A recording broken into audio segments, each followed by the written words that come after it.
وَلْتَكُنْ مِنْكُمْ أُمَّةٌ يَدْعُونَ إِلَى الْخَيْرِ وَيَأْمُرُونَ بِالْمَعْرُوفِ وَيَنْهَوْنَ عَنِ الْمُنْكَرِ وَأُولَئِكَ هُمُ الْمُفْلِحُونَ. Baik, kita akan coba membacakan beberapa kisah-kisah berhubungan dengan orang-orang yang coba istiqamah, gitu kan. Banyak sekali kisah. Yang menarik dari sebuah buku ya, judulnya Kisah-Kisah Nyata. Ditulis oleh Ibrahim bin Abdullah Al-Hazimi. Ya. Ini tentang nabi-nabi, rasul, sahabat, tabi'in. Ya, banyak kisah-kisah mereka. Nah, ini cukup banyak kisah yang disebutkan oleh beliau dalam buku ini. Ya, kalau saya tidak salah di sini ada 34 kisah. Ya. Saya coba baca, di antaranya kisahnya adalah, ada kisah ke-27 ya, nanti mungkin saya mundur sedikit, saya akan ambil beberapa kisah ke belakang 27, ada yang 26 dan seterusnya. Ini kebetulan yang saya buka saja, yang saya coba bacain gitu kan. Judulnya, memberi 1 dirham lalu Allah memberinya 120 ribu dirham. Dikatakan dari Fudail bin Iyad, rahimahullah, ini salah satu ulama tabi'in yang hidup dari tahun 105 Hijriah sampai 187 Hijriah. Fudail bin Iyad terkenal seorang alim ulama dulu. Ia berkata, seseorang laki-laki menceritakan kepadaku bahwa ada laki-laki yang keluar membawa benang tenun. Lalu ia menjualnya seharga 1 dirham untuk memberi tepung. Jadi dia hidup dari penghasilan ya harian. Kebetulan waktu itu dia punya benang, dia jual 1 dirham untuk dia biayai hidup dia sama istri dan anak-anaknya.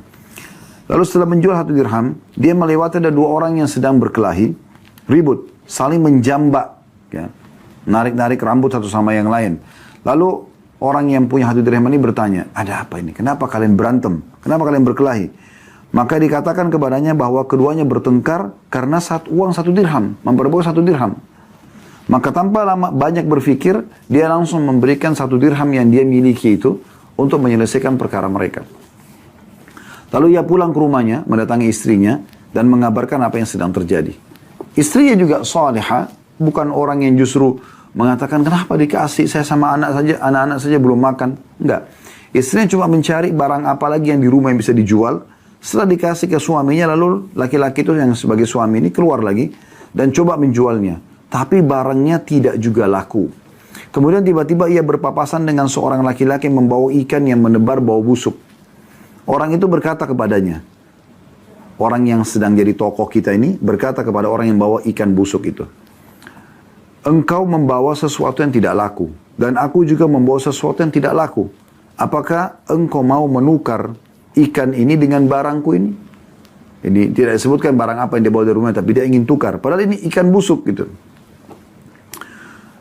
Maka ia pun menukarnya. Maka pulanglah laki-laki itu ke rumahnya dengan membawa ikan tersebut yang busuk. Lalu ia berkata kepada istrinya, segeralah urus atau masak ikan ini, kita sudah hampir mati kelaparan, karena nggak ada makanan sama sekali. Maka sang istri segera mengurus ikan tersebut, lalu dibelahnya perut ikan itu, maka tiba-tiba didapat dari perut ikan itu sebuah mutiara ya, yang mengkilau, mengeluarkan warna yang terang. Wanita itu pun mengatakan, wahai suamiku, dari perut ikan ini keluar sesuatu yang lebih kecil daripada telur ayam. Ia hampir sebesar telur burung merpati. Maka suaminya pergi sambil mengatakan, perlihatkan kepadaku. Maka ia pun melihat sesuatu yang tidak pernah dilihatnya sepanjang hidupnya. Pikirannya pun melayang dan hatinya berdebar. Lalu ia berkata kepada istrinya, aku kira ini adalah mutiara. Sang istri menyaut, tahukah engkau berapa nilai mutiara ini? Suaminya mengatakan tidak. Tetapi aku mengetahui siapa yang mengerti tentang itu. Lalu ia mengambil mutiara itu dan pergi ke tempat para penjual mutiara. Ia menghampiri kawannya yang ahli di bidang mutiara. Ia mengucapkan salam kepadanya. Sang kawan pun menjawab salamnya. Selanjutnya ia mengeluarkan sesuatu sebesar telur burung tersebut. Seraya berkata, periksalah berapa nilai benda ini. Kawannya memperhatikan benda itu begitu lama. Kemudian ia berkata, aku menghargainya 40 ribu.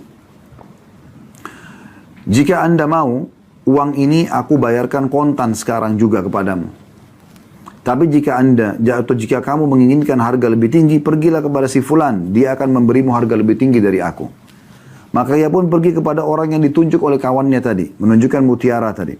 Kemudian orang yang kedua ini, ya, terpukau dengan keelokan mutiara tersebut, lalu menawar dengan 80.000 dirham. Lalu dia mengatakan, jika engkau ingin harga yang lebih tinggi, pergilah kepada fulan, ditunjukkan orang yang ketiga. Lalu dia pun pergi, dan orang yang ketiga menawarnya dengan 120.000 dirham. Maka orang itu pun mengatakan, aku yakin tidak akan ada orang yang berani menawar lebih daripada ini sedikit pun. Lalu laki-laki itu mengatakan, baiklah saya jual. Lalu harta itu ditimbangnya. Maka pada hari itu yang membawa 12 kantong uang, pada masing-masingnya terdapat 10.000 dirham. Ia pun pergi membawa uang itu ke rumahnya untuk disimpan. Tiba-tiba di pintu rumahnya ada seorang fakir yang meminta-minta. Maka ia berkata, keadaan orang fakir ini persis seperti keadaanku dulu.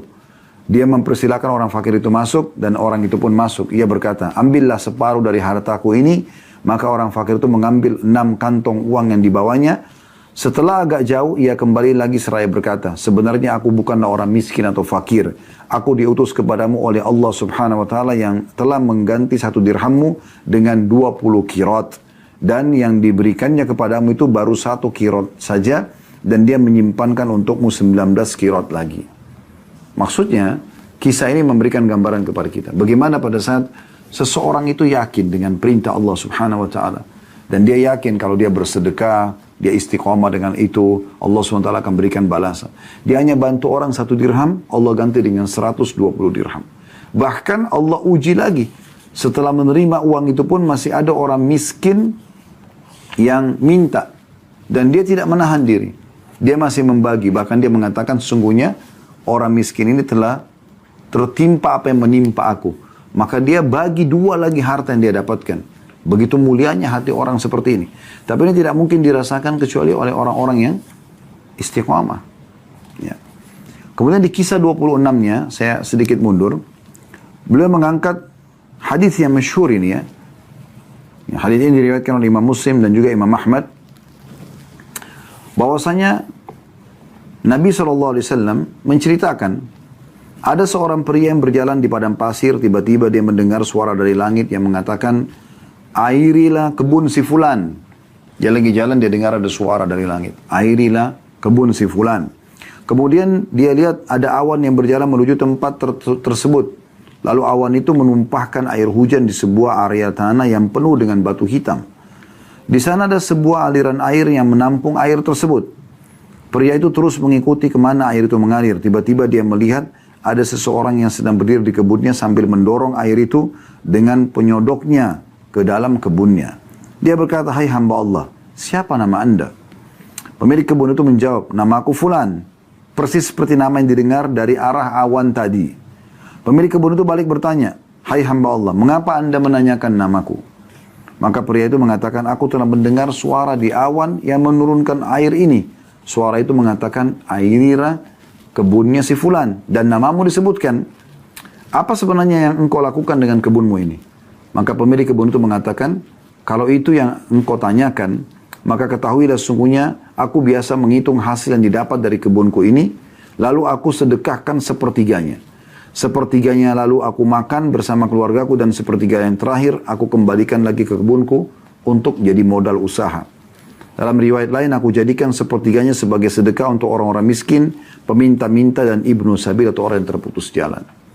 Jadi, kisahnya adalah di musim panas yang peceklik ya. Orang lagi pada kepanasan, tidak ada air hujan, ada kebun yang dihujani oleh Allah subhanahu wa ta'ala. Bahkan Allah sengaja memperdengarkan dalam hadis riwayat Muslim ini seseorang yang mendengar suara dari awan. Ya, suara para malaikat yang mengatakan, turunkan hujan di kebunnya si fulan, disebutkan nama orang ini. Dia penasaran, diikutin sama dia suara awan tersebut. Awan itu hujan turun di sebuah wilayah yang ada batu-batu hitam dan mengalir airnya. Maka dia ikutin terus air tersebut sampai ternyata di kebun seseorang. Maka dia bertemulah dengan orang ini. Kemudian ditanyakan kepada dia, ya, kenapa kok bisa kebunnya saja yang turun hujan, gitu kan? Ada masalah apa? Ada amal apa yang dia kerjakan? Ternyata dia istiqomah selalu mengeluarkan sepertiga dari hasil pendapatan dia itu untuk sedekah. Pernahkah teman-teman kita berpikir memiliki gaji misalnya 900 ribu, 300 ribunya langsung kita keluarkan di jalan Allah subhanahu wa ta'ala. Ini butuh kekuatan iman, apalagi harus istiqamah. Tapi ternyata Allah subhanahu wa ta'ala berikan dia kelebihan yang luar biasa gitu. Ya, sampai Allah memberikan jalan keluar. Dan ini memang butuh kita praktekkan dalam hidup kita supaya kita bisa melihat secara realita di dalam kehidupan kita bagaimana Allah membalas gitu ya. Mungkin terlalu banyak kisah di sini atau cukup banyak, saya akan tutup dengan kisah ke-19. Ya, saya mundur lagi. Nanti Anda bisa miliki buku ini, cukup banyak kisah-kisah nyatanya. Yaitu meninggalkan dusta maka diterima kerja. Ini bukan kisah klasik tapi kisah sedikit modern di Eropa, beliau mengatakan. Dalam kisah ini dikatakan ada seorang pria berkebangsaan Eropa yang telah memeluk agama Islam dan baik keislamannya, jujur dalam tindakannya dan bersemangat untuk menampakkan keislamannya. Dia bangga dengan keislamannya di hadapan orang-orang kafir, tanpa ada perasaan minder, malu atau ragu. Bahkan tanpa ada kesempatan terlewatkan, dia selalu bersemangat untuk menampakkan keislamannya itu. Suatu saat dia bercerita bahwa ada sebuah iklan lowongan kerja di sebuah instansi pemerintah yang kafir. Pria muslim yang bangga dengan keislamannya itu mengajukan lamaran untuk mendapat pekerjaan tersebut. Dan dia harus melalui tes wawancara. Dan terjadilah persaingan untuk mendapatkan pekerjaan tersebut. Saat tiba gilirannya untuk tes wawancara, panitia khusus instansi itu mengatakan mengajukan beberapa pertanyaan kepadanya. Di antara pertanyaan-pertanyaan tersebut adalah, apakah Anda meminum minuman keras? Maka dia menjawab, si muslim ini, tidak. Saya tidak mengkonsumsinya karena saya muslim dan agama saya melarang untuk mengkonsumsi dan meminumnya. Jadi dia mesti istiqamah dengan haram tersebut. Dia tidak mau langgar. Panitia bertanya lagi, apakah Anda memiliki teman kencan atau pacar? Teman muslim ini mengatakan, atau orang muslim ini mengatakan tidak, karena agama Islam yang saya peluk telah mengharamkannya. Saya hanya berhubungan dengan istri yang telah saya nikahi sesuai dengan syariat Allah saja. Wawancara pun selesai dan dia keluar dari ruang tes, tapi dia agak pesimis akan berhasil dalam persaingan tersebut. Akan tapi di luar dugaan ternyata hasil akhirnya adalah bahwa semua pelamar yang jumlahnya banyak itu gagal dan hanya dialah satu-satunya yang berhasil lulus dari dalam tes itu. Kemudian dia pergi menemui ketua panitia tes dan mengatakan, tadinya saya mengira bahwa Anda akan menghalangi saya untuk mendapatkan pekerjaan ini sebagai balasan atas perbedaan agama antara saya dengan Anda, juga karena saya memeluk agama Islam. Akan tapi saya terkejut, Anda malah menerima saya dan mendahulukan saya daripada saudara-saudara Anda dari kalangan orang-orang Kristen. Apa rahasia di balik itu? Ketua panitia menjawab, orang yang dicalonkan untuk pekerjaan ini disyaratkan harus orang yang memiliki perhatian penuh dan selalu sadar dalam setiap keadaan. Sementara orang yang mengkonsumsi minuman keras tidak mungkin bisa demikian. Maka kami mencari orang yang tidak mengkonsumsi minuman keras. Dan dengan memperhatikan bahwa syarat-syarat ini telah terpenuhi pada diri Anda, maka Anda terpilih untuk pekerjaan ini. Maka keluarlah dari ruangan tersebut seraya memuji Allah, pelindungnya, ya pelindung dia, maksudnya pelindung orang ini, atas segala nikmat yang karunia yang telah dilimpahkan kepadanya, dan seraya merenungi firman Allah SWT dalam surah At-Talaq ayat 2, وَمَنْ يَتَّقِ اللَّهَ يَجْعَلْ لَهُ مَخْرَجًا. Siapa yang bertakwa kepada Allah, maka Allah akan memberikan jalan keluar kepadanya. Ya. Juga dinukil kisah yang lain, saya tutup dengan ini, ada seorang laki-laki muslim di Eropa, dia menikah dengan seorang wanita gara-gara bertemu di lift. Pada saat masuk di lift, ya, dan kebetulan berdua, dan serta lantainya puluhan lantai, maka dari semenjak naik sampai keluar dari lift, si muslim ini sama sekali tidak melirik dan melihat ke wanita ini, padahal dengan pakaiannya yang seksi. Ya, dan umumnya orang pasti akan melirik dan melihat ke orang ini. Maka perempuan ini penasaran, karena tidak satu kata pun terucapkan dari puluhan lantai yang dilewati dengan lift tersebut, bahkan tidak melihat sama sekali. Laki-laki ini menurunkan pandangannya. Karena penasaran, setelah keluar dari lift, perempuan ini bertanya, kenapa Anda tidak melihat ke saya? Tidak seperti umumnya laki-laki yang kalau melihat ke saya, pasti akan melihat dengan tubuh yang terbuka seperti ini. Dia mengatakan, saya seorang muslim dan agama saya melarang untuk itu. Maka saya tidak melihat Anda karena Allah atau agama melarangnya. Setelah dia telusuri, ternyata betul itu perintah agama Islam, hanya wanita ini masuk Islam dan hanya menikah dengan laki-laki tersebut. Dan ada ribuan kisah yang seperti ini. Di saat orang itu coba istiqamah, menjaga dirinya di atas agama Allah SWT, Allah malah memberikan dia keselamatan dan keberuntungan insya Allah.